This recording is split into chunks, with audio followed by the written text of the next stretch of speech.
Last night in Washington, something horrific happened.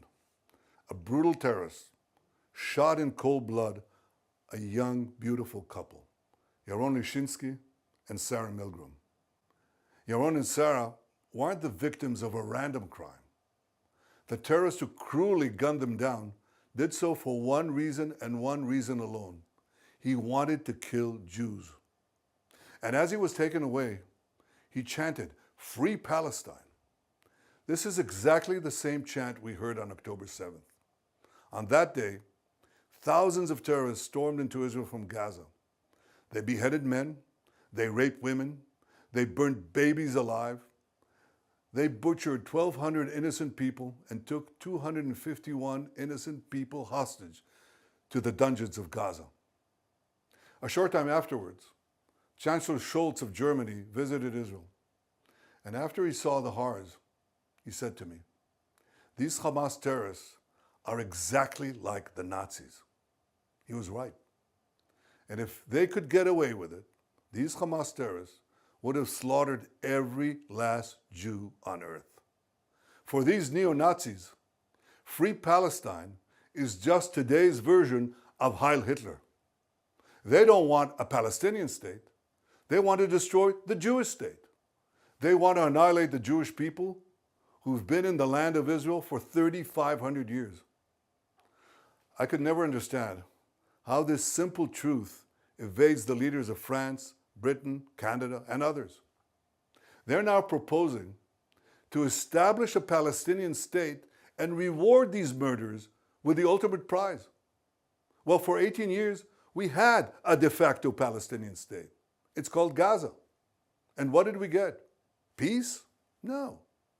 We got the most savage slaughter of Jews since the Holocaust. You won't be surprised to learn that Hamas thanked President Macron and Prime Ministers Starmer and Carney for demanding that Israel end its war in Gaza immediately. Hamas was right to thank them, because by issuing their demand, replete with a threat of sanctions against Israel, not Hamas, these three leaders effectively said they want Hamas to remain in power. They want Israel to stand down and accept that Hamas's army of mass murderers will survive, rebuild, and repeat the October 7th massacre again and again and again, because that's what Hamas has vowed to do. I say to President Macron, Prime Minister Carney, and Prime Minister Starmer, when mass murderers, rapists, baby killers, and kidnappers thank you, you're on the wrong side of justice. You're on the wrong side of humanity. And you're on the wrong side of history. Now, these leaders may think that they're advancing peace.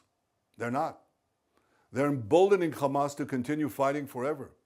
And they give them hope to establish a second Palestinian state, from which Hamas will again seek to destroy the Jewish state. And mind you, it's not going to be a state free of Hamas. When you establish a Palestinian state, we've seen it. The radicals take over. Iran sends them in and they take over. So don't give us this talk. It'll be a peaceful Palestinian state. It won't be. But the hypocrisy doesn't stop there.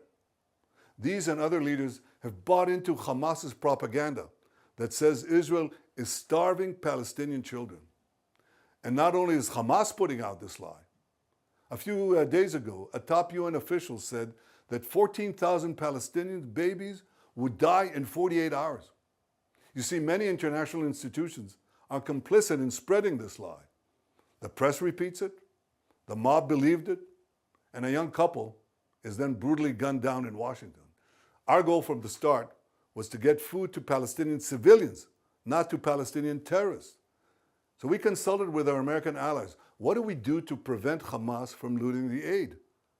Well, together we devised a mechanism to achieve this goal. American companies will distribute the food directly to Palestinian families. They'll do so in safe zones secured by our military. And this will allow us to complete our goal of destroying Hamas while enabling aid to reach the civilian population. We'll complete the construction of the first distribution zones in the coming days.